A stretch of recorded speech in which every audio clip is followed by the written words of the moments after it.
Hi, everybody, and welcome back to the MiSC Society Podcast. My name is Tally. And I'm Ishdeep. And I'm Hubert. And today we have somebody that everybody in microbiology knows. If you've taken any microbiology courses, or at least MBio 1, you definitely know this professor. We are joined by Chris Rathgeber, Senior Instructor and Associate Head of Student Experience and Outreach. Thank you so much for coming. How are you doing today, Chris? I'm doing great. How are you doing? Quite wonderful. Very Super. excited for this. I was going to say, you could also introduce me as that guy in all the videos. Yes, right? that you're forced to watch before your lecture. And take a quiz on. So I feel like you meet students at such a weird stage in their lives because first year and second students are just complete chaos. I feel like early on, nobody really knows what they want to do or where they're going, or even how to study. And most importantly, everyone's trying to pretend that they understand what's happening. Meanwhile, they are one bad quiz away from moving to a farm. I feel like I remember before taking my Micro 1, I thought microbiology was going to be this crazy thing in a Petri plate, like these fluffy things coming out. Same. I was a little disappointed. I'm kidding. When people said we were going to grow bacteria, I pictured this giant fuzzy blob. Or I feel like people usually picture these super crazy labs out of movies or what they've seen so far. And like something would jump out at you when you would open anything. Sometimes things jump out of the Petri plates. I mean, I've seen it happen. Do they? I mean, especially when people hold the Petri plate up above their face, then things definitely jump out. That is true. It would have been cooler if it was like a scenic movie type thing that, right. Yeah. But usually what happens is the students observe the Petri plate and there's usually 3 tiny dots or something small on there that they have to observe. And your TA is like, observe the colony morphology, and everyone nods pretending they know what that means. Meanwhile, I'm thinking, I think mine grew. Everybody always says, why is it so small? Yeah. I'm like, you registered for microbiology. Yeah. What were you expecting here? Exactly. It's in the name. You should have at least expected that. Yeah. So kind of adding on to that, do you think students going into Micro 1 come with all of these expectations of what microbiology is going to be like? I think it's actually, I would say the opposite of that. I always wonder if the students who've registered for microbiology even spent the time to think about what they were going to be learning about. I'm always curious, like, do you know that this is going to be a course about microorganisms, or did you even think about what it was you were signing up for? Yeah, that's right. Honestly, I feel like the bacteria isn't even the scary part. I would say that the Bunsen burner is the scariest part of microlabs. I hated those stupid strikers that everyone was giving out. It doesn't work half the time, and it became a competition who can strike their Bunsen burner first. Exactly. Everyone was pretending to be very chill, but secretly everybody wanted to be the first person to light it up. And if you don't get it on the first try, you usually try and act like you didn't mean for that to happen. Completely planned. Yeah. Meanwhile, there was always one person who got it instantly. I'm looking at you, Tally, and looked around as if they had just cured cancer. And also the hockey stick method with the alcohol. I feel like there was literally no room for error there. That was literally the scariest thing I've ever done in the lab. I often wonder why the first year students were trusted so easily to handle fire in those labs. Yeah, honestly, I kind of want one of those sparklers for home. So, Chris, if you're giving away any. I have got a drawer full, and you know what? I've got the oldest and most challenging ones. So I can give you one of those, and then you can show it to your friends, and they won't have a chance of getting a spark out of it. Great. Well, this is exciting. Actually, speaking of those strikers, for a long time, we had an ancient set of strikers that nobody could use. They were all ground down to almost nothingness, and it was a constant complaint. And I always felt bad for people because they had so much trouble lighting their Bunsen burners. And then I was just kind of digging around in our prep room one day, and I opened up this old drawer that probably hadn't been opened in a decade, Right. and it's a bag full of brand new strikers. Oh my And I'm like, Wow. they could have been there for 20 or 30 years or more. I'm like, what are these even doing in here? Yeah. And so actually, you have no idea how bad the strikers really could have been because we had an ancient old set before the ones that you most likely used. I can't even imagine how those must have been. And- Like the ones we use now, they work, but they work like 50% of the time. Tricky. And I try to be a nice guy in the microbiology lab, but I have had one long-standing rule for as long as I've been teaching the first-year labs, and that is we all know that we're going to streak a Petri plate on the final lab exam. Right. Every single person who goes through my lab must light their own Bunsen burner to streak that Petri plate. Yes. And I've had people sit there for 15 minutes. I've had people sit, I've told them, like, take a 5-minute break, take a breather. You've got lots of time left. I've never had anybody leave the room without successfully lighting the burner, but I've seen people Go through it. I've seen people go through it. Yeah, it looked like the worst day of their life trying to get that Bunsen burner lit. Wow. I feel like especially since you teach first year courses, you've seen lots of students go through several different phases. I have. And do you have a funny story, or what's the funniest thing that you might have seen happen during your time in the lab? I'm hesitant to share some of these things because I don't want them happening again, or I don't want anybody to try to one-up them. That's a good point. Or we can use it as a warning for people.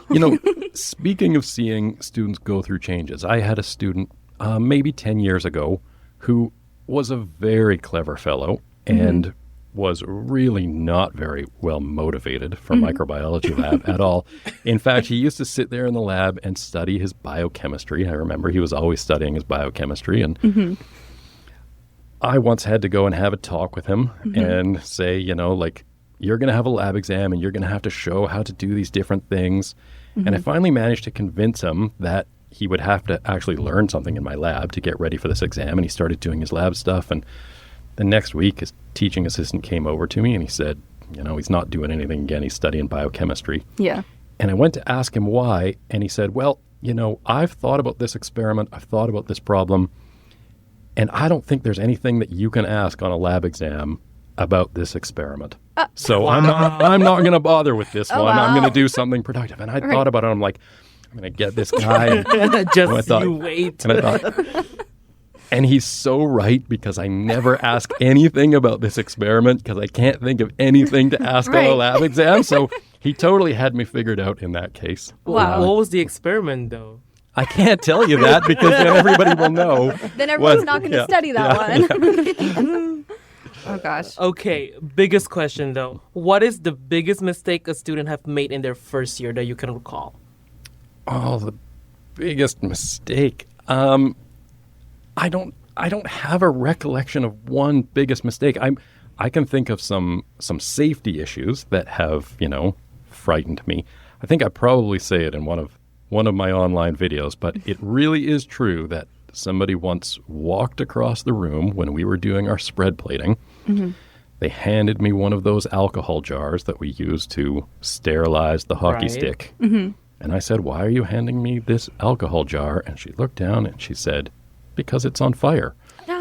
And you don't really see that flame because it's really, really invisible in the alcohol jar. Is very hard to and I see. almost jumped and I almost threw the jar of burning alcohol right then and there. Right. So that my goodness. that was definitely the worst mistake I've ever seen in a lab. Luckily, it didn't turn out terribly because that alcohol jar did not get spilled and the whole Buller building did not burn to the ground, but Well, I think good. I think that's about as close as it's ever come. Yeah. Wow. Was the lid open or was it closed? Oh, it was open. Oh, and it wow. was An open flame. It was a full-on burning jar of alcohol. Yeah, and then when I looked at it, I'm like, oh yes, it's really true. This is on fire. Yes.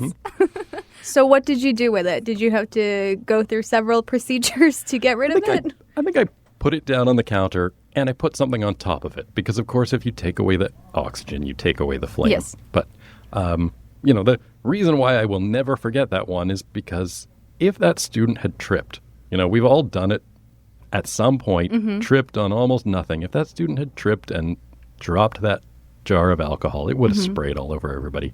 Yeah. everything would have been on fire.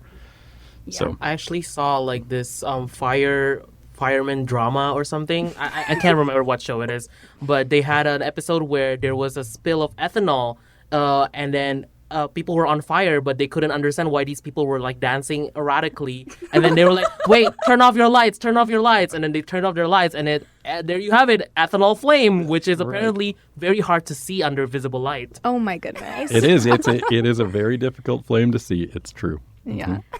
I think it's safe to say that first-year students go through quite a few experiences in the lab and through university before kind of getting the hang of it.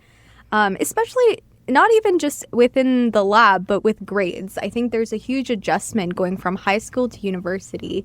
And what would you say to a student who gets their first bad grade in university and maybe they're contemplating their whole life and thinking that it's over? Oh, the first thing I would tell them is don't be so hard on yourself. It happens to everybody. Don't worry about it too much. Very few people are ever going to be looking at your grades. You do need to get the grades that are required to pass your program. In some cases, you need certain grades to get into professional school. But no one has ever gone to a job interview after university and been asked what they got in first-year microbiology.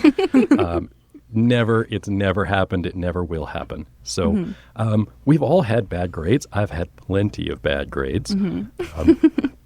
I didn't get my first A+ in university until the very last term of my very last year. Not a single one. So believe me, I've had lots of bad grades too. I've failed a course too. We won't talk about the course that I failed, but I failed a course in university. It happens, and you recover. Was it micro-related? It was not micro-related. Oh, well, there you go. Okay. Probably biochemistry. It wasn't. That's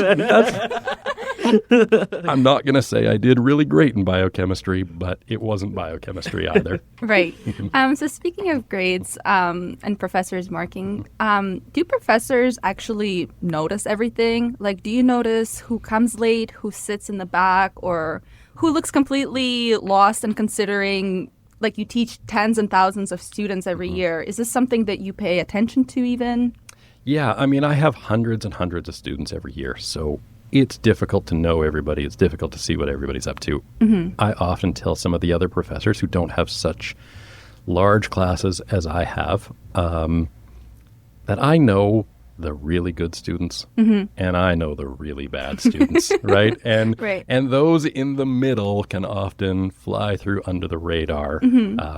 They don't attract my attention. Right. But yes, Yeah. So it's either like the max, the best, or the minimum, the worst. absolutely. Absolutely. So now you know the two ways to stand out. If you're having trouble with one, you Yeah. can just give the other If system you can't a be the try. best, be the worst. Yes. I mean, I always thought that if I opened my phone in class, it would be so disrespectful, and then like the professor would notice like immediately like that. Hubert, I feel like you check your phone every single class. You don't need to say that. Okay. Allegedly. So this is something I think everybody secretly wants to know. Is it the same as high school with phones where they are completely forbidden, or do professors just pretend not to notice? You know, I mean, different people have different ideas on it. There's no strict rules. You know, university, every instructor, every professor runs their class the way they want to run it. I've never had a big problem with people using their phones. One of the things that I think is quite funny is when, you know, a lot of professors think people should be writing notes by hand because, you know, that helps connect to your brain and make you learn. I definitely see when I change a slide and I've got a bunch of new information and all these little cell phones just get tilted upwards, right? The camera takes a quick picture and then it's back down on the table. We see that all the time. Right. You know, I hope that students find a study method that works for them. And if that method's working, I don't have a problem with it. You know, Right. we only try to make people write notes because we want to help them. So, Yeah. so I'd encourage everybody to figure that out for themselves. I once had a student come and complain to me that the person who sat in front of him played on their phone all class long, every class. And I Okay, thought, snitch. Wow. and the first thing I thought was, well, why don't you just move 2 seats forward and then it'll be the person behind you and you'll never notice it. Exactly. And I thought about it for a second. And when I started teaching, people didn't have cell phones that they were on all the time. Cell phones were a much more archaic beast back then. Right. And the problem we had was people talking all through class, every single class. And cell phones have helped that so much because now they just text each other all through class, and it's not nearly as disruptive as the talking. So, That's right. I mean, I'd prefer if students were paying attention, but, you know, if they're not going to pay attention, at least cell phones are not too distracting to their neighbors.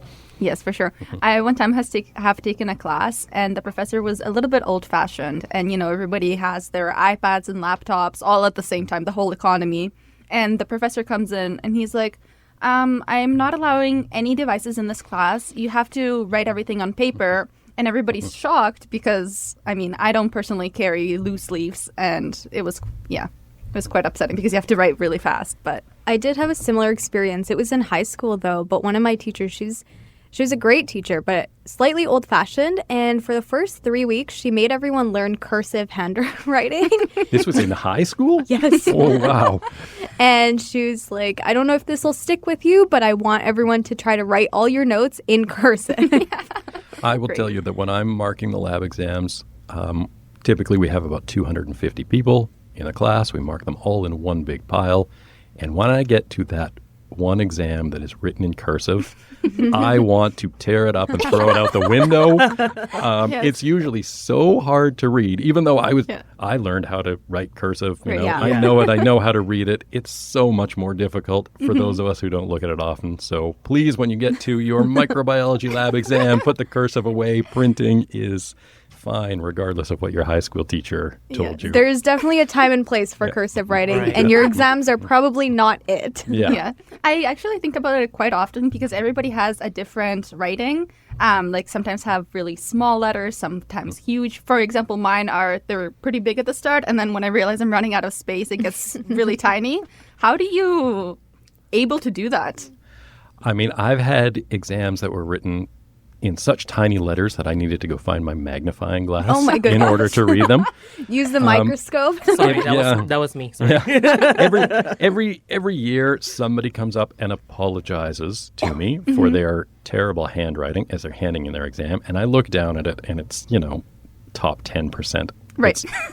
It's so much nicer than the majority of the class, and I'm like, you don't need to apologize for anything. You've seen worse. I once had a student who, you know, he was a really good student. His understanding of molecular biology in Micro 2 was top 5% of the class. Right. But his answers on a short answer exam, it looked like he threw all the letters that he needed to answer down in the space and then stirred it up like a big pot of soup. Oh my goodness. And different words were going in different directions Wow. and lines were blending into each other. So I always think it's funny that we make students, you know, come to the end of a course and show us what they've learned in this handwritten exam when I guess that most of you probably don't write anything for any other reason. I mean, you probably don't write in a diary. If you were keeping one, you'd probably do it on your computer. Right, yeah. You know, all of your communications are done by texting. Right. We'd probably get much better written answer if we let our students text their final exam answers into us, is what I often think. Yeah. Maybe. Yeah. Then they might lose the skill of the handwriting process, though. I think that's been lost a long time ago. Yeah, that's right. All right. So, speaking of, you've already mentioned that to stand out, you need to be either the best or the worst. But what kind of student stands out to you in a good way? Yeah, I mean, students who ask good questions, students who show interest in what they're doing. I mean, of course, we see a lot of students who really just show interest in getting good grades. I mean, that's great to have because they're usually quite studious and they've learned the material and they don't cause any problems. But the students who stand out to me the most are the ones who you can just tell they really want to do science. They want to learn science. They are interested in science for the sake of science, not just interested in science because it's going to look good on their med school application, which Yes. we know is true. Yes. But those are the students who stand out to me, the ones who are doing science because they love it. And it's actually interesting you say that. I mean, none of us have anything close as much experience as you do with students, but we had to talk to some high school students before, and you can really see the spark in their eye when they talk about a certain topic, whether it's microbiology or genetics. So it's really easy to tell, considering we had one meeting. So it's probably extremely easy for you to tell who's... That spark is great, and you see it in the first-year students all the time. I mean, I hate to say it, but sometimes I worry that we may extinguish that spark by making them memorize huge, long lists of pathways and so I on. think our spark dies after biochem too. So that's what we need to do better around here, is figure out how to, keep that spark alive rather than extinguish it. We do have to learn the language of science, of biochemistry. There's no getting around it, but we've got to find a way to do that without extinguishing that spark. Exactly. So speaking of labs, your labs are all located in Buller, which I feel like has a little bit of a reputation. It might be one of the creepiest buildings on campus at times. Especially if you are there late at night. Don't ask me why I'm there late at night, and the hallways are empty. Or when you accidentally end up in some random basement hallway. I think every hallway in Buller somehow looks exactly the same. I think you've mentioned that it's like a mirror image on both sides. I still don't actually know if half of the Buller is real or if it just appears when you're already late. Have you ever seen anything weird or creepy happen in this building? I feel like we were leading up to this.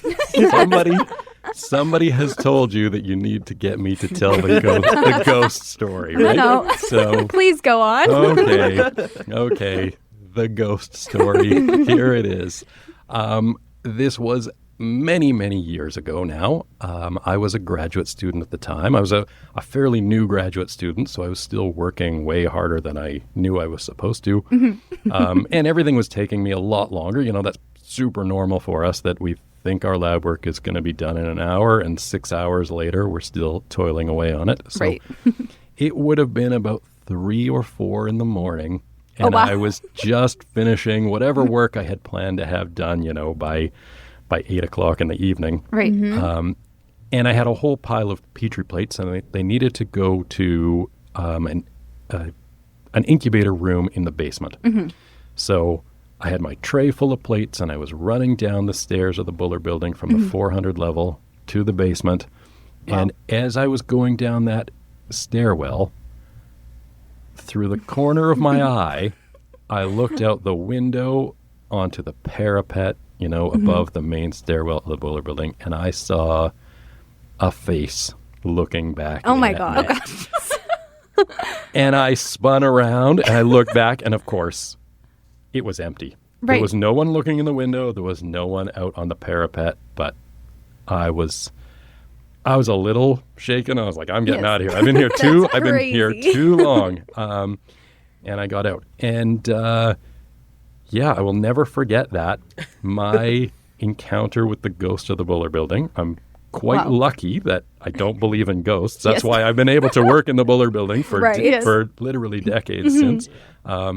But yeah, that's my experience, my ghost story. Well, my mom always says, if you see anything weird, no, you didn't. Ignore it.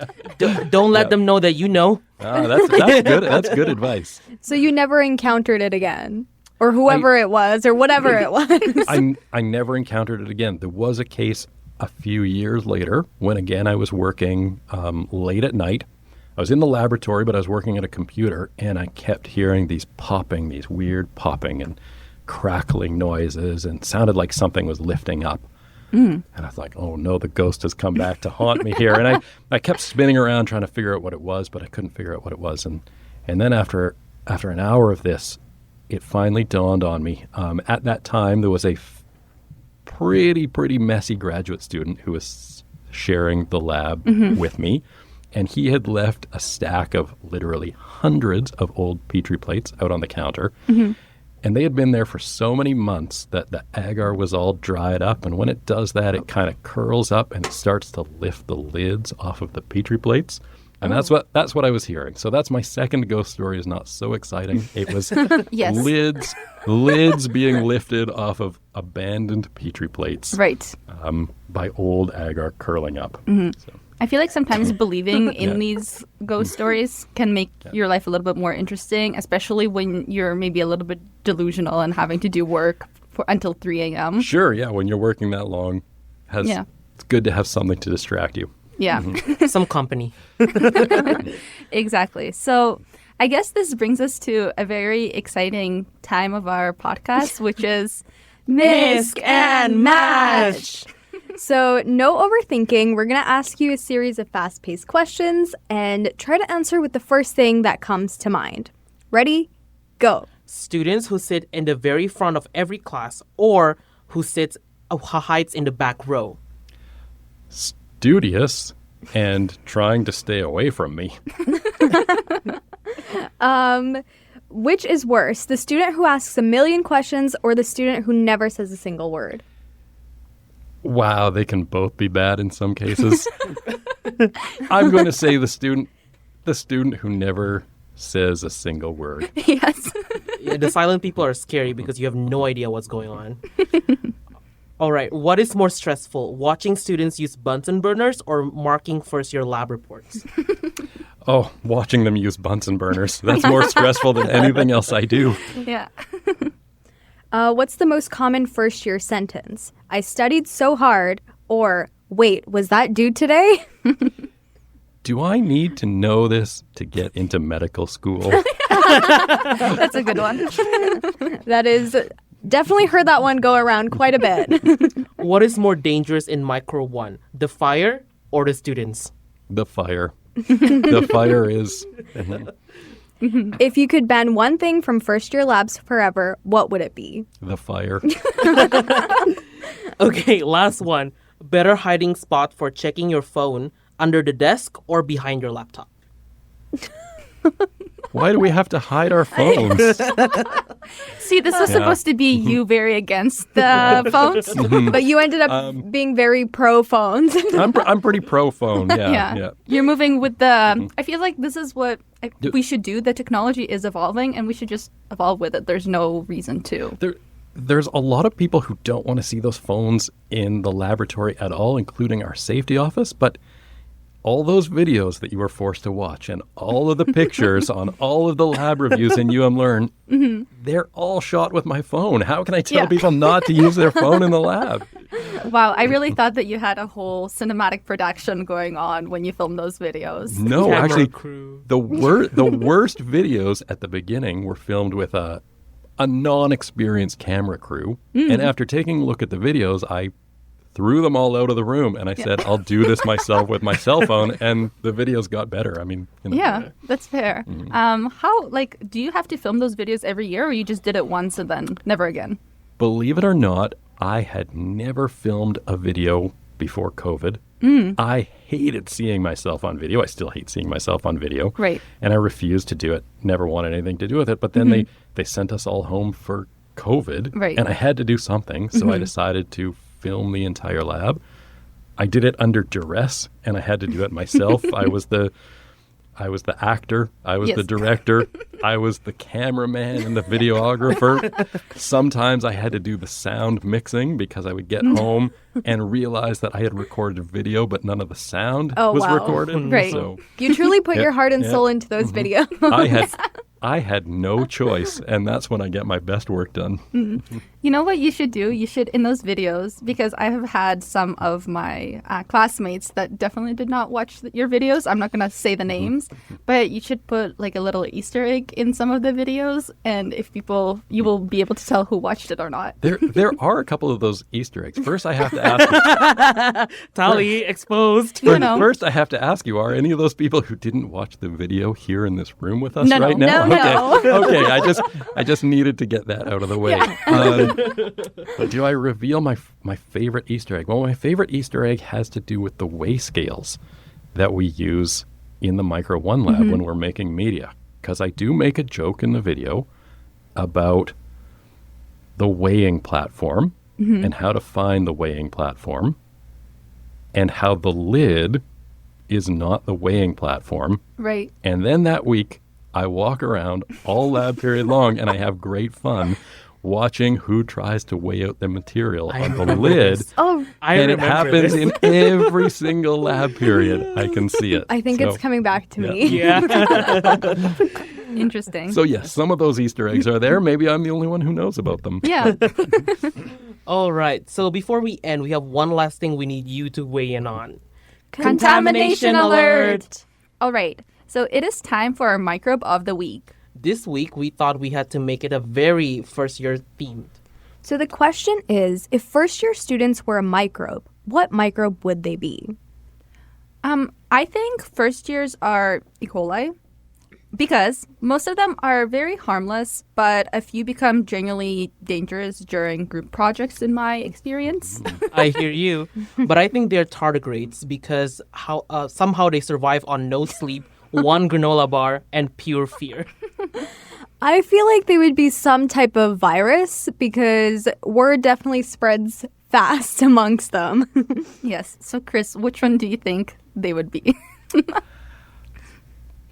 I'm going to say Klebsiella pneumoniae. Okay. Because they all seem to want to get into hospitals for reasons I don't understand. Oh, that's... Yeah. We've never heard that one before, but... That's really good. Honestly, I think this is the best description by far. That's a great one. Thank you for that. Yeah.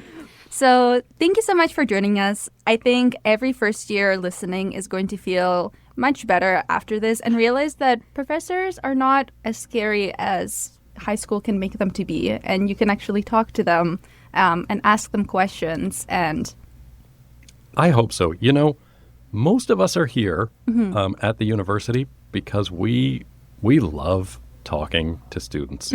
We like talking to the students more when they're interested in the subject material they're studying than, you know, when they just want to get an extra 0.5 out of 20 on that lab report, whatever that is. Yes. But yeah, we're here because we like engaging with the students. So don't be afraid of your instructors. Don't be afraid of your professors. They're here because they love what they study and they want to share it with others. that's right. Thank you so much for sharing your wisdom with us. Yeah. Thank you so much, everyone, for listening in to our MiSC Society podcast. And thanks for Chris for sharing all your insights with us today. Remember, everyone, stay curious. Stay connected. And stay cultured.